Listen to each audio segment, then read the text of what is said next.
Welcome, colleagues, back to the office. It's Steve. Welcome to episode 13 of the CPE Today podcast. This is cloud-based Office Suite Showdown, Google Workspace, Microsoft 365, and Zoho Part 2. In today's podcast, what we're going to be looking at are all the various interesting things around Microsoft 365. 365 is Microsoft's premier Office platform. It is incredible with what this application can do. The breadth and depth of this tool is truly astounding. I mean, it does everything from managing your organization's documents and email to your licensing for Office as well. So it's a way to acquire Office, Word, Excel, PowerPoint, but then also these amazing set of cloud tools that you can use with it as well. And I just think it's just one of the best tools that you could possibly utilize. And it's a great place with respect to hosting your organization's information, data, email, and just about everything else as well. So in today's podcast, we are going to specifically be looking a lot at the cloud applications of this. 365 is not solely just the way of getting Office, but there's these amazing cloud apps that I don't think really kind of get enough attention. I'm hoping to kind of give you a good understanding with respect to where and how these cloud apps can be used and some different manners that you might want to implement inside your organization. So we'll talk a little bit about Microsoft Exchange, which in my opinion is the gold standard for business class email. We'll talk about some collaboration tools such as SharePoint, OneDrive, and what I would say the darling of the COVID world, Microsoft Teams for organizational collaboration and communication. And we'll also touch upon some of their other cloud tools for organizations such as Planner and To-Do. And also give you some thoughts with respect to how and where you might choose to utilize and how you might want to migrate your organization from one application to the other. So if you're using Google Workspace or Zoho, or you've got an on-premise deployment, migrating to Office 365 is quite simple and something that anybody at any level of expertise can pick up and consider. Now, today's podcast is eligible for CPE credit. If you are a financial professional, and I hope you are, you can earn credits for listening to today's broadcast. It's super simple. Head on over to cpetoday.com. You're going to use course code GMZ2. Again, that is course code GMZ2. Take a quick 5-question quiz on what you listened to or what you watched today, and then you will earn a credit for today's podcast. How cool is that? You'll be well on your way to maintaining your professional licensing. And it's a great way of staying on top of those credits just so you don't waste time between renewal cycles. So let's just take a second and let's catch up from last time and just kind of give you and set the conversation and the frame for what we are going to be discussing today. Okay. So this series is looking at Office productivity. We're looking at the different manners that we communicate, collaborate, produce documents, organize information inside of our companies. There are a number of different ways that you can consider doing that, and different approaches that you can consider. For example, you could take the Google Workspace approach, which is what we talked about the last time, or you could take the Microsoft 365 approach, which is what we're going to talk about today. We also have Zoho and others. But in a nutshell, what these are a platform of productivity and communication. Generally, these services are provided in what we call a software as a service environment where the responsibility of operating these things, for example, the security, the backup, the functionality, the licensing, the whether or not it works, well, that's the responsibility of the provider.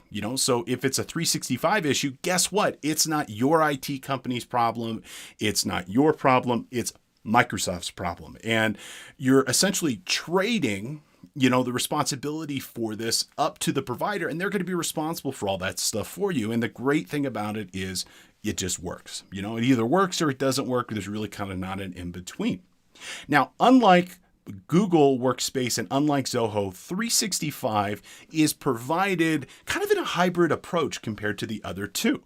365 has a number of on-premise applications, stuff that you've come to use and utilize every single day. For example, Microsoft Excel, PowerPoint.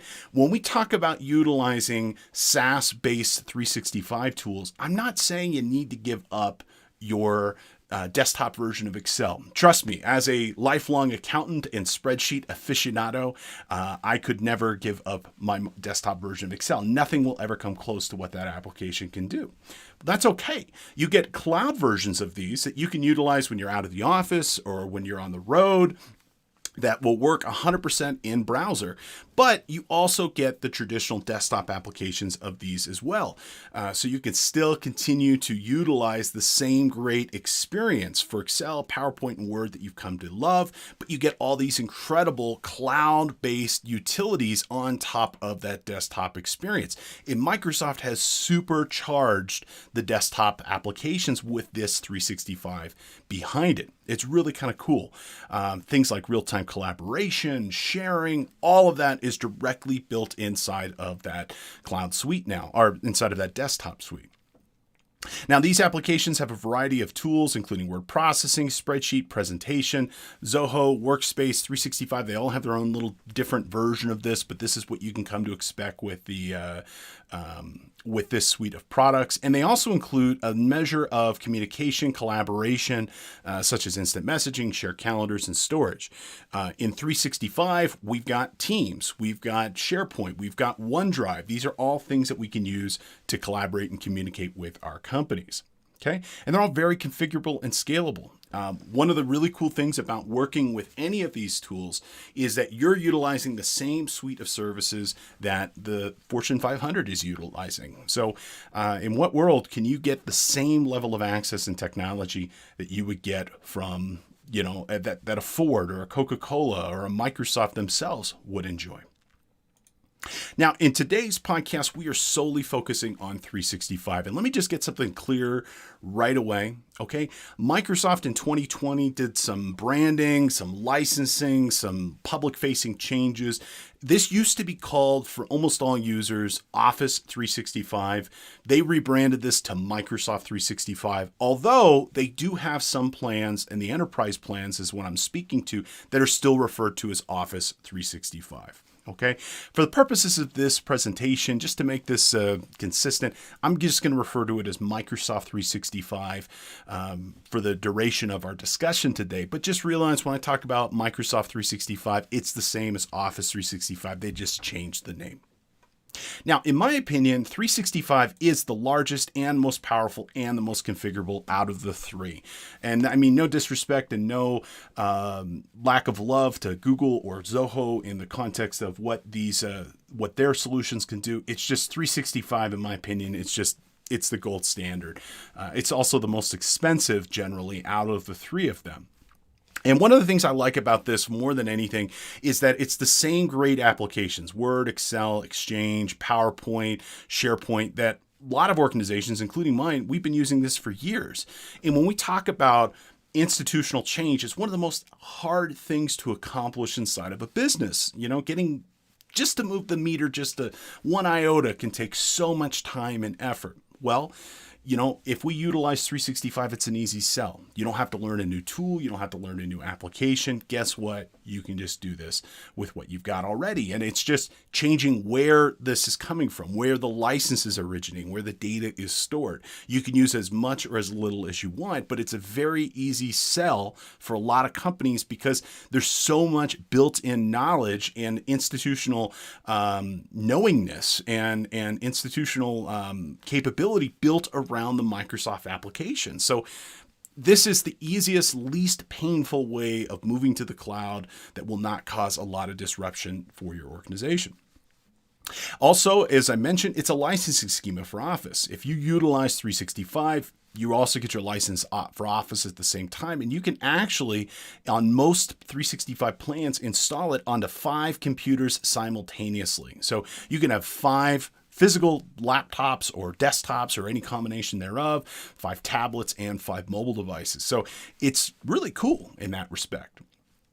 Okay, you also get all the latest updates as soon as they become available. Microsoft traditionally has released major updates to the Office platform about every 3 years, 4 years, somewhere in that.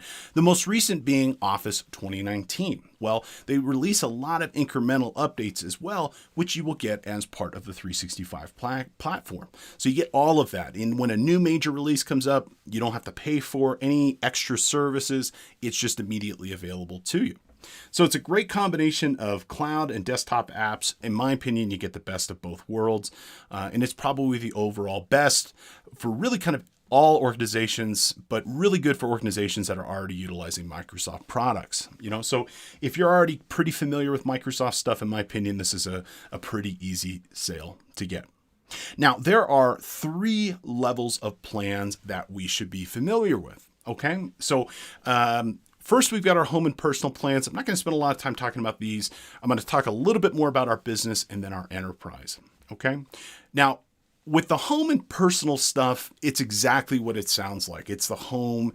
It's intended for, kids. It's intended for students. It's intended for the occasional Office user. It's not really intended to be for a heavy Office user. And as such, you get kind of very limited functionality with it. And it's primarily focused on the existing desktop applications with very little productivity, communication, and cloud stuff that goes along with it. But if you're the occasional user, well, this is a reasonable price for you. Now, there's only one plan in all of Microsoft 365 where you actually buy the software as a one-time fee, and it's that Office Home and Student Edition. And for $149, you get the Classic Edition of 365. You get your Outlook, Word, Excel, and PowerPoint, but really none of the other cloud applications. On the personal level, there are 2 different plans, and it's intended for, well, do I need this as an individual? Well, I can get it as an individual for about $70 per year. Or if I want to get it for my whole family, I can get it for about $100 per year. Okay. And you get the nicer versions of the different applications. You also get this really cool new function, which we'll talk about in a future podcast, called Money in Excel, which is a great way to keep an eye on your bank accounts using bank feeds. And it's very similar functionality like QuickBooks Online, where it'll automatically pull those balances and transactions from your bank accounts. And also with the plans, you also get storage in OneDrive. The family plan up to 6 terabytes per user. And if you just get the personal one, well, guess what? It's the same amount, but instead of getting 6 accounts, you get just 1. So those are the home and personal plans. Again, it's really kind of focused just on providing base functionality and base applications to homes and for students. So it's a great option if you're the occasional user. But if you are a spreadsheet jockey like myself, live and breathe in the Office applications, you're definitely going to want to consider the business and enterprise plans. Now, the business plans are great for your average business, and they've got a lot of different options to choose from. And one of the things I really respect about 365 is the fact that they just don't slam every type of user into one account. One of the things I really like about this is that we can mix and match the different account types, and I can get the type of account for the user that is going to be using it. So I don't have to, for example, force all of my users into the premium account if they're not going to utilize those premium features. I can mix and match getting the premium features for the users who really will utilize it, and I can get the basic features for my basic users, So these accounts range in functionality and price, and you can really find the plan that's going to make sense for your employees in whatever level they might be. Now, the most standard of these plans is going to be the basic plan at $5 per month. Okay, well, that $5 per month only gives you the cloud applications. So it doesn't give you licensing for Office, Outlook, PowerPoint, Word, or Excel, but it does give you access to OneDrive, SharePoint, Exchange, and things that person might need. This is a great option for field staff, that are maybe visiting with clients, need to pull up documents in SharePoint, send an email, but you know what? They're not putting together presentations. They're not putting together workbooks. They can just do this for $5 a month. They get plugged into the communication side of this.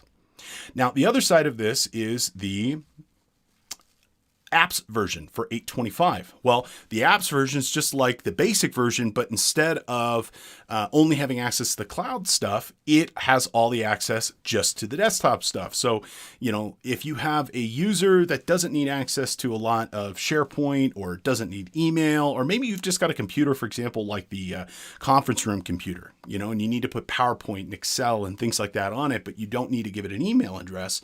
Well, you can just get the desktop applications for $8.25, and it won't include the cloud apps that go with it.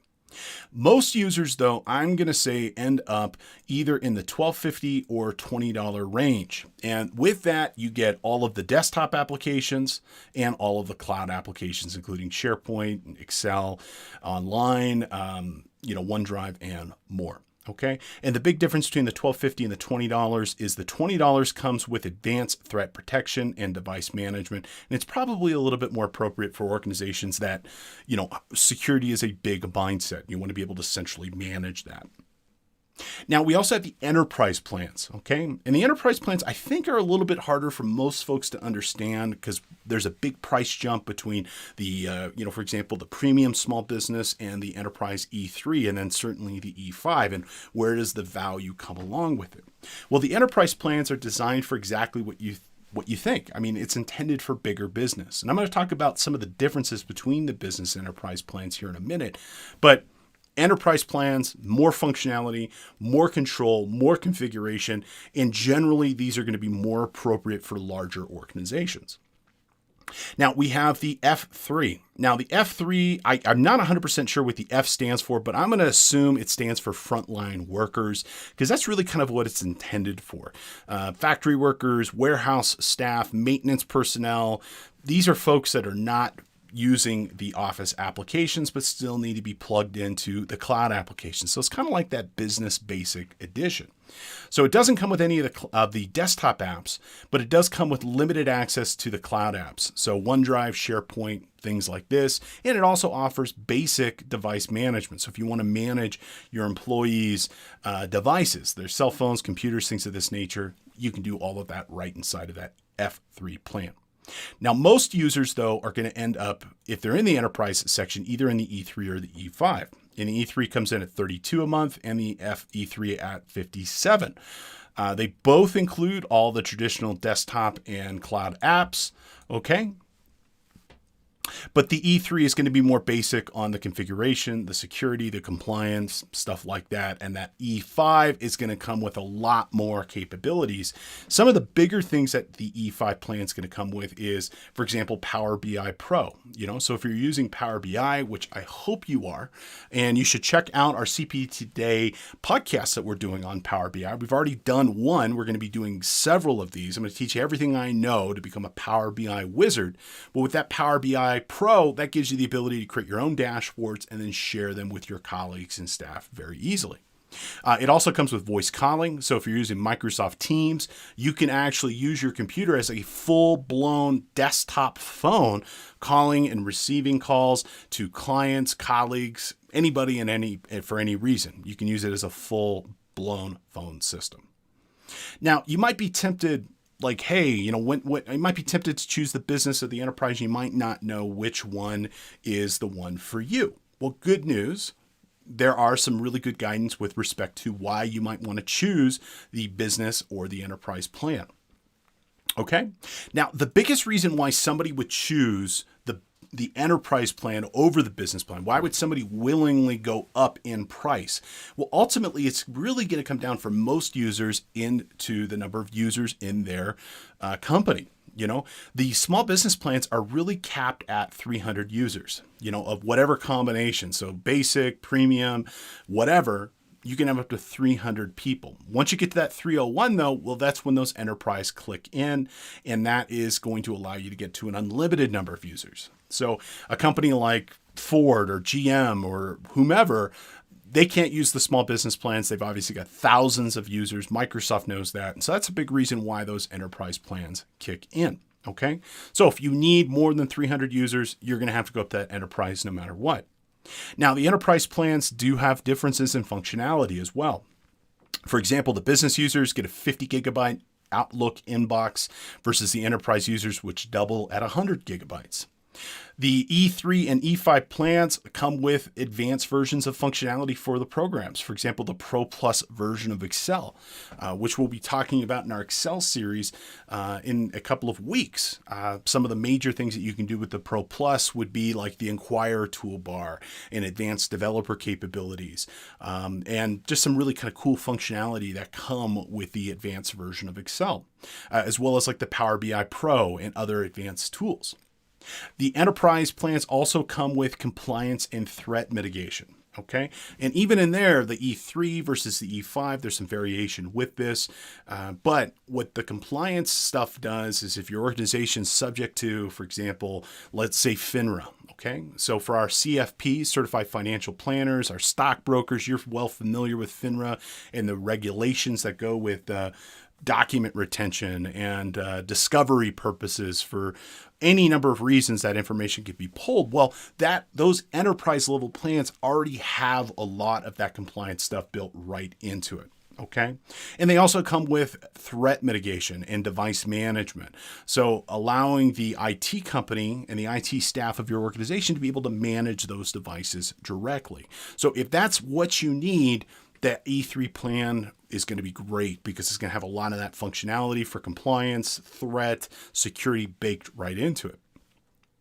Another big reason for the enterprise plans is also you get CAL rights. Okay, CAL stands for Client Access License, and this is traditionally how Microsoft has managed access to their applications, is by not only selling you the application, but then a license per user.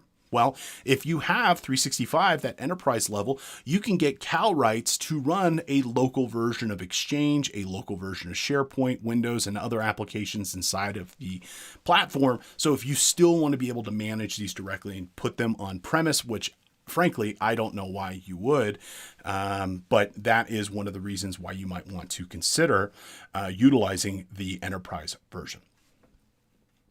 All right, let's go ahead and have our first review question for the day.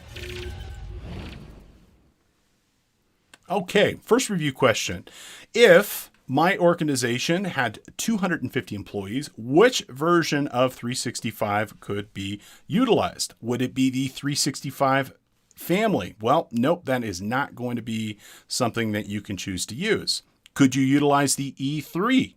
Yes, you could. You could totally use E3 if you wanted to. Could you use E5? Yes, you could do that as well. And could you use the 365 Business Standard? Guess what? You can use all three of those versions because remember, a lot of the functionality is going to be the same between these different plans, but it's going to be really kind of restricted to the user count. So if you're 250 people, you can use whatever combination you'd like. And in fact, you can mix and match between the E3, the E5, and the business plans all inside of the same account, which I think is super cool. Okay. So for the purposes of our presentation today, I'm not going to go into the existing traditional desktop apps. They're all great. We love Excel, Word, Access, PowerPoint, OneNote, Outlook, Publisher, and others. But instead, what I really want to draw your attention to are some of these cloud-based applications. We're going to, over the course of a long time, I'm sure, go into every single one of these applications and where and how they would be utilized. But for today's purposes, let's just talk about some of these cloud apps and where and how they could be useful inside of your company. Okay, now 365 comes with a ton of different cloud applications. And depending on your level of licensing for the organization, whether it's a small business or it's the enterprise plans, you might have access to some or all of these applications. The E3 and E5, for the most part, come with all of these different apps. And the small business, those versions come with most of these, but not everything. Some of them are more intended to be used at the enterprise level. And there's just not, a small business can't really honestly harness some of the ability that you can do with this. Okay. Now, the core applications as I see it are going to be OneDrive, SharePoint, Teams, Exchange, Planner, and To Do. These are the applications I want to give you a good understanding of what they do because they're really powerful in the 365 environment. And then knowing what they do can be really helpful in you determining what level of plan that you need. Now, in future podcasts, we're going to go through all of these, and I'm going to tell you everything you need to know about Power Apps and Power BI and Stream and Delve, Yammer, and others. We'll also go through and take a detailed look, for example, at the online version of these apps, Excel, PowerPoint, Word, and others. They have a great web-based counterpart that would be very useful for you to know and be able to utilize inside your company. Now, there's also these kind of like hanger-on applications. They're not technically part of 365, but they are great, let's say, add-ons and great complements to that 365 platform. Dynamics is the first one that comes to mind. It's not part of the normal 365 platform, but it is so tightly and beautifully integrated into 365, it kind of feels like the same application in a lot of respects. We'll talk about 365, Dynamics 365 in a separate series, but it's an operating system for your business, and it can do everything from accounts receivable and general ledger and inventory and everything in between, and it's a great complement to that 365. So let's go ahead and talk about some of these cloud apps, and let's go ahead and start first with SharePoint, okay? Now, SharePoint is a Microsoft application that's been around a very, very long time. And it's been used pretty consistently, I would say, since the 90s. And what I will say as a longtime Microsoft user is SharePoint has always kind of been a thorn, at least in my side, and talking with a lot of colleagues, they would agree.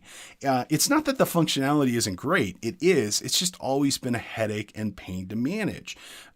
It's always had security issues. It's always had scalability issues. It's always had update issues that have made it a complex thing for a lot of companies. Okay, well, with 365, Microsoft has taken this application and they've said, you know what, we're going to host it. We're going to take this on. You can just use SharePoint. And honestly, like manna from above, it has been great because I love this application and now I can use it without having any of the overhead and oversight and compliance and headaches that come with managing SharePoint. And to be fair, Exchange is very similar to that. Exchange and SharePoint are very complementary to each other. And we'll talk about Exchange here in a minute, but both are great applications, but they require a lot to run them effectively and securely and safely. Okay, so the 365 version of SharePoint, it's a modern platform for shared access, interaction, collaboration that you can kind of do anywhere. It can, for example, allow you to share documents, files. You can create portals to be able to manage specific client engagements. You can create a portal for static content, like let's say, for example, HR or payroll, where people can see the compliance documents that you're required to post, like the employee handbook or something like that, where you can communicate that very effectively on SharePoint. It provides document libraries, calendars, tasks lists, publications, announcements, and really kind of anything in between. It's intended to be an intranet for your organization. So this answers the question of where the heck are my company files? Well, they're in SharePoint. How do I communicate? How do I share status? How do I update a project? Where do I do that? We do that in SharePoint. It's like internal communication inside your company. It's never really supposed to be external. Every user of your SharePoint should be a staff, a colleague, a vendor, somebody who has a vested interest, but it would not be for the general public, nor would it be for customers. I would say it's really just intended to be inside. It's super customizable. You can use it to fit the needs of really kind of any organization. It's a blank slate in a lot of respects, and how you build it out will have a big impact on how well it is utilized inside your organization. If you just put it out there and just say, here's SharePoint, nobody's going to use it. But you take the time to build out sites, you take the time out to put up calendars, you take the time to put your documents in there, you integrate it with Teams, that's a no-brainer. It's going to work well for you. And SharePoint is generally administrated on the company level. So if individual staff would not be responsible for building out SharePoint sites, although they certainly can. Organizations, what my recommendation would be is they'd have a methodology, a thought process, a way of thinking about this, and they do it at a company level, and so that it's essentially very well organized. If you leave it up to the end users, you get what you get, and I wouldn't recommend that. Now, with respect to storage, you get a terabyte plus 10 gigabytes per license that you have for 365. So your site can be a terabyte in size. And then for every additional user you get an additional 10 gigabytes per user. Now, one of my favorite things about this is that document libraries can be synced to local devices and they're also accessible. Now, this is a small thing, but let me tell you why this is amazing. When cloud document storage first came out, what you ended up with was Steve would get a OneDrive or a Google Drive, or he would get a Dropbox, and then he would share it to his partners, his colleagues, his staff, things of this nature. Well, it was still on Steve's account. Well, what happens if Steve left the company, or Steve deleted his account? Those files may go with that person, which is not a great way of handling it. SharePoint is company, it is team, it is staff level storage. So we don't end up with putting files in somebody's personal account or an individual account. They're in a company account, and then they're easily shared with other people as needed. So this answers the question of where are my company files? Well, they're on the company SharePoint, where we can apply policy and security around it. Now, within SharePoint, there are two different types of sites that you can do, okay? You have a team site, and then you have a communication site, okay? Now, a communication site is pretty simple. Think of it as kind of being a one-to-many. Think of it as like HR, payroll, accounting team, executive team, so on and so forth. They'd have like their static pages and then communicating that information to members of the company. And so a communication site's great for keeping people informed on topics, events, or projects. And it's generally intended for one-way communication to a lot of people, one-to-many approach. So whether you're trying to communicate product information, policies, procedures, I put this information up there, I'm curating that data, and that information is available to my company as needed. Now, increasingly, especially in the COVID world, we need collaboration. We need communication. We need to be able to share documents and data and have multiple people updating. Okay, so think of it as a many-to-many situation here. Well, with the team site, we could share documents, conversations, we can keep track of events, we can manage events, and it's great for that two-way communication among team members, and it's great for collaboration on a specific client, project, proposal, or assignment. And it's intended to have multiple people being able to communicate on a single thing. So it's kind of like a conference room in a way, where multiple people can be in there, multiple people can be working and communicating with it. And SharePoint's great for that. In terms of you can put up a document and have multiple people working on that document. We could put up a list, which is like a SharePoint-based Excel file. Multiple people can be editing. It's a really cool tool, and I'd highly recommend that you consider some sort of methodology for setting up your teams. So you might want to do it by project, by client. There's different ways that you can set it up. And if you pair it, I know it's a little confusing, but you have a team site in SharePoint, and then you have the application Microsoft Teams, but you can join those two together. Oh, it is fantastic. It is something that everybody enjoys. Okay, so very cool. Now, SharePoint company level stuff. What about my files? What about the stuff that I am working with? Well, that would be in Microsoft OneDrive. In Microsoft OneDrive, this answers the question of where the heck do I keep my personal files? And I'm talking in the context of company. If it's your personal files like Steve Yost, the individual, well, I would tell you should have your own OneDrive. You should have your own Google account. You should never store your personal stuff in your company directories unless you're the owner of the business, obviously. But even then, that's really not a best practice. Well, with OneDrive, this would be the employees level storage. And for the most part, I would recommend that you use OneDrive for everything, especially if you are a Windows user. It is the best of the file sharing applications inside of Windows. It's better than Dropbox. It's better than Google Drive. It's better than all of them for a lot of different reasons. But the biggest reason that I would say that OneDrive is the best for Windows users is the fact that it is so tightly integrated in with Microsoft Windows that it is available in pretty much every aspect of the organization, every aspect of the operating system. As such, it just works. It works great. So, I mean, if you just want something that works without a lot of headache, OneDrive is definitely for you. I've always liked Google Drive. I've always liked Dropbox, but when push comes to shove, OneDrive, in my opinion, is by far the best.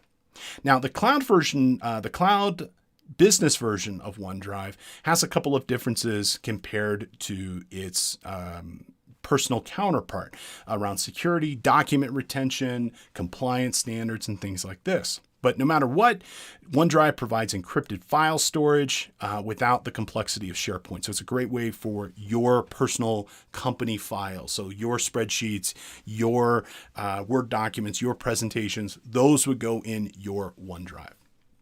So it's administrated at the personal level. It gives you an impressive 1 terabyte of file storage per user. Google Workspace does give you more storage. So if storage is something of particular interest, be conscious of that. But 365 is no slouch. 1 terabyte is still more than enough for most people. And it does also support file versioning too, which is pretty nifty. So if I create a spreadsheet and then I update that spreadsheet, well, guess what? I get the first version and the second version all right there. If we, again, are subject to things like compliance standards like FINRA or SOX or other types of compliance, well, we can also put in those administrative controls at the employee level with great tools for auditing and reporting to understand what our employees are doing. Like SharePoint, they can also be synced to local devices and are also accessible on whatever computer that you're signed in from. So it's a really great, easy, effective, and fast method for file storage. All right, folks, it is time for our next review question. All righty. So which of the following statements is false? Okay. OneDrive should be best thought of as personal or individual storage. Yeah, that sounds pretty good. I would agree with that. OneDrive is what I would use to put my personal files.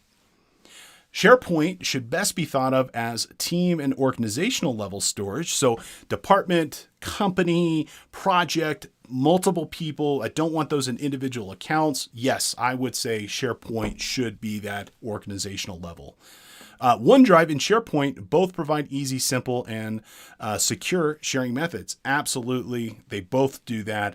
And so in effect, all of the above statements are true. All of them can be used in a number of different ways. So whether you are doing OneDrive or SharePoint, you can kind of handle them all right there and together. So it is a great option. And what's great about this is that you do get the flexibility of being able to utilize these different tools whenever you need. Okay, so just kind of comparing these three tools together, we've got OneDrive, we've got SharePoint, we've got Teams. Okay, OneDrive, personal level document storage, SharePoint, project department level document storage. And we also have Teams too. We'll talk about that here in a minute. Teams and SharePoint, they are beautifully integrated in with each other. So you can kind of think of them as working together in collaboration. And in fact, they do. Okay, with Teams, we can also store our data too, and that is also really kind of intended to be at that organizational department project level. OneDrive has a little bit less administrative and oversight because it's intended for the user. SharePoint, Teams, more administrative oversight to the user.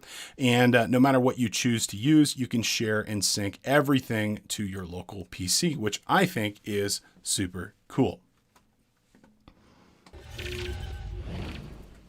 All right, so let's talk about our next feature for 365, and that is going to be Exchange. In my opinion, the gold standard for business grade email.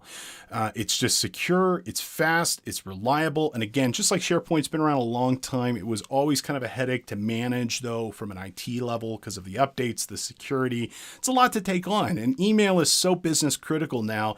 Having an email outage is as bad as having a power outage, and in some respects, it's worse because even with a power outage, you know what? You still got your phone. You could still open this up, but if Exchange is offline, you're not going to have anything. Okay. So Exchange provides secure and encrypted email storage, mobile communications. It provides integration with SharePoint, share calendars, contacts, and tasks, and it's all done on your behalf directly inside of 365. So Microsoft is managing this automatically. Now, if you're using the desktop version of Outlook, great. You could still use that desktop version of Outlook. But it also comes with Outlook Online, Outlook.com, where users can get access to their company email, their company contacts, their company calendar, their company tasks directly through a web browser. And kudos to Microsoft. They've done a great job. It has a very similar look and feel and functionality level to Outlook on the desktop. They're almost identical now, which is, I think, just really fantastic because I've always felt that the Outlook web client struggles. So you can also install it on your iPhone or your Android. So if you want to get access to your email on the go, you can install that Outlook directly there. So just to be clear, Outlook is the application. Okay, Exchange is the server client. So Exchange is what you're going to manage at your company level. Now, the newest product to come out from 365, and in my opinion, again, it's the darling of the COVID world, could not have come at a better time, is Microsoft Teams. And just like what I said earlier with Exchange being the de facto gold standard for secure business communication from an email and shared calendar perspective, Teams, in my opinion, it's the gold standard. It's the linchpin for intelligent communication and collaboration inside of 365. It is a hub of teamwork, communication, video conferencing, collaboration, shared documents, even telephone functionality can all be built right inside of this application. It's awesome. Now, this is the successor product to Skype for Business. So those of you who are familiar and have utilized Skype for Business before, well, this is the successor product. In fact, hopefully you're retiring your use of Skype for Business because they are planning on deprecating that product at the end of July of this year. So if you were using Skype for Business, you can easily move over to Teams, and I will tell you it is better in every possible circumstance. There is not any aspect of Skype for Business that is better than Microsoft Teams. Teams is modern, it's fast, it's sleek, it's reliable, the communication, the collaboration, the latency, everything is better on Teams compared to Skype for Business. Now, Teams is intended to be your single unified platform for team members to communicate and collaborate. And if we think about being in this COVID world, none of us have spent much time in an office now, where a lot of us are working primarily from home, okay? As such, we still need a way to be able to talk, communicate, and work with our colleagues. Well, Teams provides that. It provides that simple, easy way to be able to send a message, to call, to have a meeting with somebody in your company. And in one click, you can send them a message, or you could launch a video conference call or an audio conference call, and boom, you can talk with that person. It is wonderful for internal communications. You can use it externally, like with customers or the public. Generally, I wouldn't recommend it. In our company, we use Teams internally. We still use Zoom, though, for communicating with clients and customers. It's just, in my opinion, a little bit cleaner of an experience for those people out of the company. But when it comes time to talk to a colleague or staff, I don't reach for my phone. If I do reach for my phone, it's to go into the Teams app. Most of the time, it is to open up the Teams application and communicate from there. So it's got all the things you need to communicate, conversations, files, tools, all in that one place. It is a chat-centric workspace compared to Groups, which has been around for a long time, which is part of Exchange, which is email-based. Okay? Groups are pretty passive. You send an email and it gets distributed to the people in the group. Teams is very, let's just say, engaging in the sense I can send a message directly to a person or to a team of people. It draws functionality from all over 365, including Exchange, SharePoint, OneDrive, really to kind of bring that facilitation of everything that you might need in one simple place.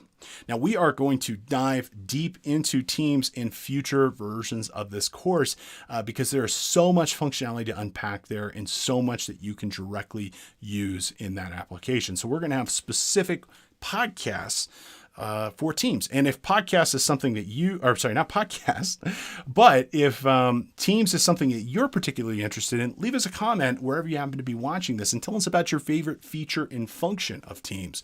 Or if you have a particular issue or headache, I'd love nothing more than to discuss how I might approach and resolve that issue for you. So tell me if you like Teams, and if so, what you like. And if you're having any issues with it, tell us what isn't working. Let's see if we can find a solution for you. So I would say Exchange, OneDrive, and Teams are probably the core of the cloud application experience. There are a couple other tools I do want to mention that I think are pretty useful as well. And one of those being Microsoft Planner. Okay. Planner is a great way of being able to organize work for a project, a client, a team, a company, whatever. And it's a great way of being able to assign tasks, share files. You can communicate directly inside of it. You can also bring it into Teams as well. And what's nice about Planner is that it is what we call a Kanban style of project management. The Kanban style of project management means that we have swim lanes for statuses or people, however we choose to arrange it. And projects are organized by cards. And a card can represent a task or a series of tasks, and they could be assigned to different people depending on what you're doing. And it's a very visual way of managing projects. So we can use Planner to effectively design projects inside of our company, and we can break a project into small definable tasks. We can assign those tasks to individual members and then track the completion of each of these assigned tasks. Now, the task board is kind of made up of work items, and we can move those work items or cards any way that we would like to visually understand the work that we are doing. And those cards can contain anything from a due date, an attachment, a category, a conversation. We can also build them out for whatever other purposes that we might like to use. And so I like this because I'm a very visual person in terms of understanding what and how I might like to work on something. So let's take a look at Planner just as an example here. And so this is a simple example of a Kanban style of project management. Okay, we have our swim lanes. In this case, we have to do, we have in progress, QA, QC, and finish. QA, QC stands for quality assurance, quality control. And let's say we were to do something around quarterly financials. We want to design a plan so that we can visually see, again, what's to be done, what's in progress, what's in QA and QC, so on and so forth. Well, we can create tasks. Typically, we'd start over here on the left, and then we would move these tasks from the left to the right. So maybe, for example, as part of our quarterly financial, we need to confirm our AR for period. Okay, well, we can add that as a card. Let's say we also want to confirm our AP for the period. Okay, and we can see that that is a task to be done. Well, let's say, for example, I wanted to go inside of this. Well, I could assign this to a specific person. I can also give it a progress update or a priority update. I can add a checklist, an attachment. I could also assign it to a different person if I wanted to. And the intention is that we pick up these little cards and then we move them to whatever swim lane we'd like to see. So if we're confirming our AR and AP, well, we'll move those over to in progress. If we've already reviewed our balance sheet items, great. We'll just go ahead and move that over here to our QA and QC and so on and so forth. So it's a great way to be able to visually see where your projects are. And I love this because I'm very at a glance type observer in the sense like I want to keep a monitor up. I want to be able to see what I've got going, what the status is of my projects, both for my own purposes, for the work that I'm doing, as well as for my staff as well. And so you can set up any type of board you'd like. You can rearrange these columns any way you'd like. You can add new columns. You can also take this into other views. So if you want to switch over and get some analytics on this, great. You can go ahead and do that as well. And you could even switch it over to a schedule view and you could pick up and drag these different projects to different dates. So if you're trying to visually manage deliverables for a company, you can manage that very effectively and easily as well. Now, a very complementary project to Planner is Microsoft To Do. Okay, To Do is just like a simple way of being able to visually manage your personal task list. I've always been a big fan of, just kind of keeping everything, just on a simple pad of paper. To Do is like that digital equivalent. So if you want to move out of just keeping something on a piece of paper, Microsoft To Do will work well for you. And they've got an application for Windows as well. So you can just run it directly on your desktop. And you can also integrate it directly with Outlook Online. And you can also integrate it with Planner. And so if your company is using Planner to organize tasks, well, when those tasks get assigned to you, they can go to your To Do. And then from To Do, then you can go ahead and work on that specific work. But it's a very simple application in terms of what we would use this for. So here's an example of to-do. We can see we've got our different tasks that are set up here. So we can see we've got follow-up on our customer request. We've got our quarterly financials for CPE Today. That was part of our planner, so on and so forth. I even have to take our head of accounts retrievable, Winston, for a walk a little later today. Okay. Well, let's say I had a task up here for podcast for cloud productivity. Okay. Well, once we're done with this, I can go ahead and indicate that that task is done, and I'll see that completed pop up over here. And then let's go ahead and mark off our walk with our head of accounts retrievable as well. But it's a simple way of being able to manage your daily to-dos. And this data can come from all aspects of 365, from planner. So if your company, your colleagues, your supervisor are assigning you things, they can pop up in here. And you can also see it in Outlook too. In my opinion, it's just a really nice way of being able to visually manage your organization commitments and kind of what else you are doing. Now, this is just the tip of the iceberg with respect to these 365 applications.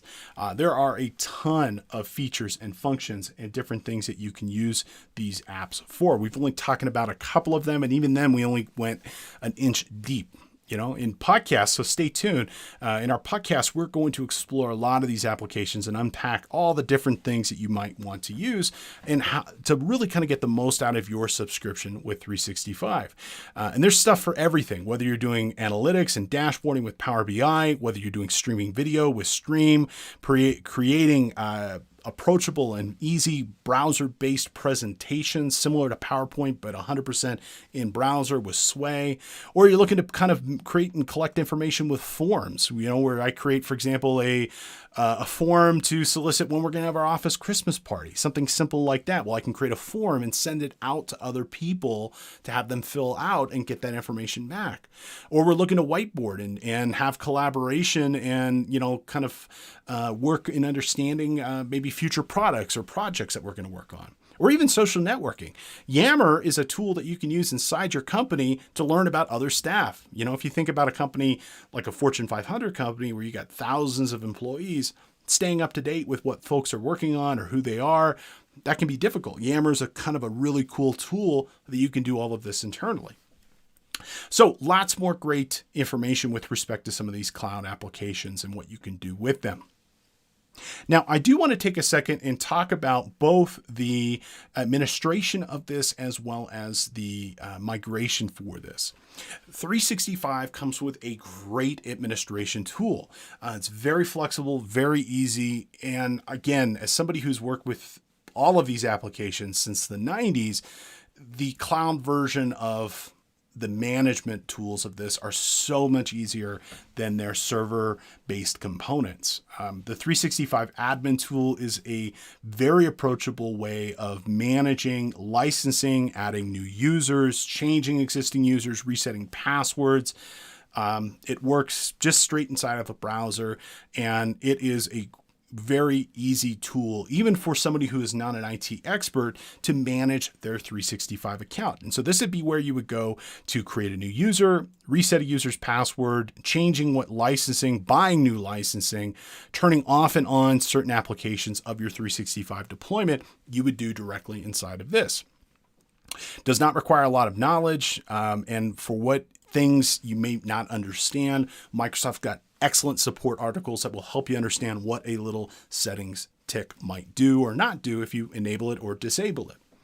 They even have an iOS and Android app. So if you are on the go, you're an IT administrator, you're a company administrator, and Bob from HR calls and says he can't get into his 365 account, well, guess what? You can open up your phone, go to the Office 365 admin tool, and you can reset Bob's account right there. Like that. It's very fast and very easy. So you get this to manage your account. And in my opinion, it's really kind of a no-brainer in terms of how you would use this. It's a very easy tool and typically be handled by your IT administration staff. But if you don't have an IT staff, with a little patience, you can learn to use this tool as well.